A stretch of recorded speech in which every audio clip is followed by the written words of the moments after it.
السلام علیکم ورحمۃ اللہ وبرکاتہ۔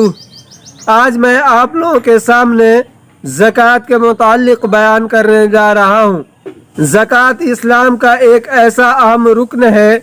جس کا ذکر قرآن میں بار بار اقامت صلاح کے ساتھ آیا ہے اور اس کی ادائیگی کی سخت تاکید کی گئی ہے۔ قرآن و حدیث میں جہاں ایک طرف زکوٰۃ ادا کرنے والوں کے لیے بہت سے فضائل دنیا و آخرت میں اس سے پیدا ہونے والے نتائج و ثمرات، اجر و ثواب اور مال و دولت میں برکت کا ذکر ہے،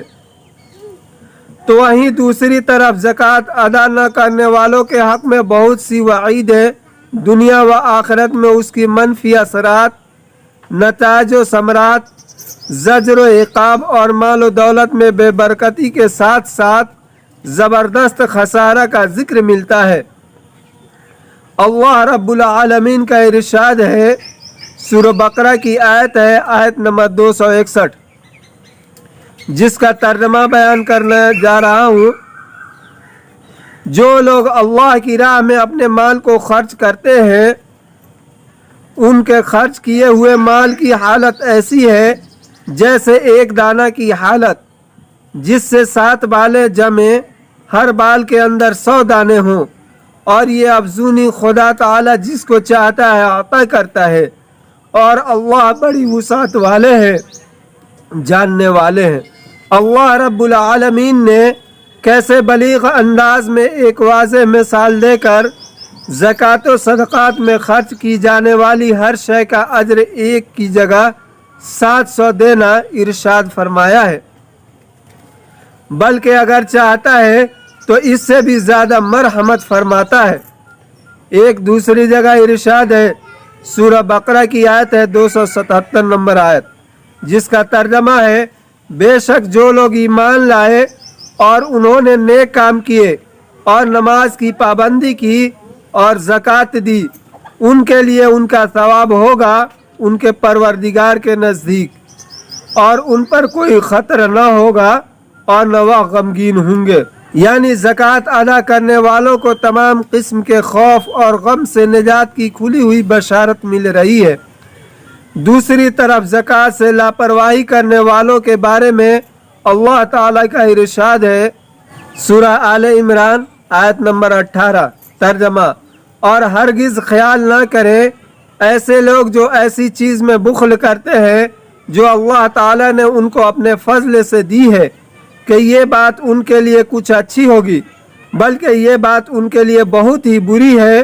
وہ لوگ قیامت کے روز طوق پہنا دیے جائیں گے اس کا جس میں انہوں نے بخل کیا تھا، اور اخیر میں آسمان و زمین اللہ ہی کا رہ جائے گا، اور اللہ تعالیٰ تمہارے سب اعمال کی پوری خبر رکھتے ہیں۔ دوسری جگہ ارشاد ربانی ہے، سورہ توبہ آیت نمبر 34-35، ترجمہ، جو لوگ سونا اور چاندی جمع کر کے رکھتے ہیں اور ان کو اللہ کی راہ میں خرچ نہیں کرتے، سو آپ ان کو ایک بڑی دردناک سزا کی خبر سنا دیجئے جو کہ اس روز واقع ہوگی کہ ان کو دوزخ کی آگ میں تپایا جائے گا، پھر ان سے ان لوگوں کی پیشانیوں اور ان کی کروٹوں اور ان کی پشتوں کو داغ دیا جائے گا۔ یہ وہ ہے جس کو تم نے اپنے واسطے جمع کر کے رکھا تھا، سو اپنے جمع کرنے کا مزہ چکھو۔ جو لوگ مقررہ مقدار میں اللہ کی راہ میں خرچ کرتے ہیں، ان کا باقی مادہ جمع کیا ہوا مال ان کے حق میں مضر نہیں ہے۔ اللہ رب العزت نے آیت مذکورہ میں اس عذاب علیم کی تفصیل اس طرح بیان کی ہے کہ ان کے جمع کیے ہوئے سونے چاندی کو جہنم کی آگ میں تپایا جائے گا، پھر ان سے ان کی پیشانیوں، پہلوؤں اور پشتوں کو داغ دیا جائے گا، اور ان سے زبانی سزا کے طور پر کہا جائے گا کہ یہ وہ چیز ہے جس کو تم نے اپنے لیے جمع کیا تھا، سو اپنے جمع کیے ہوئے سرمایہ کو چکھو۔ اس آیت میں داغ لگانے کے لیے پیشانیوں، پہلوؤں اور پشتوں کا ذکر کیا گیا ہے، یا تو اس سے مراد پورا بدن ہے، یا پھر ان 3 چیزوں کی تخصیص اس بنا پر ہے کہ بخیل آدمی جو اپنا سرمایہ اللہ کے راستے میں خرچ کرنا نہیں چاہتا، جب کوئی سائل یا زکوٰۃ کا طلب کرنے والا اس کے سامنے آتا ہے تو اس کو دیکھ کر سب سے پہلے اس کے پیشانی پر بل آتا ہے، پھر اس سے نظر بچانے کے لیے دائیں بائیں مڑنا چاہتا ہے، اور اس سے بھی سائل نہ چھوڑے تو اس کی طرف پشت کر لیتا ہے۔ اس لیے پیشانی،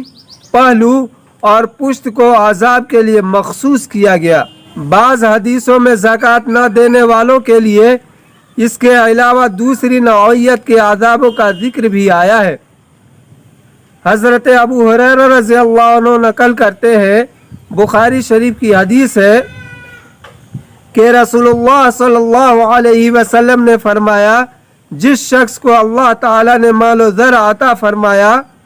اور اس نے اس کی زکوٰۃ ادا نہیں کی تو قیامت کے دن اس کا مال و زر گنجا سانپ کی شکل میں تبدیل کر دیا جائے گا،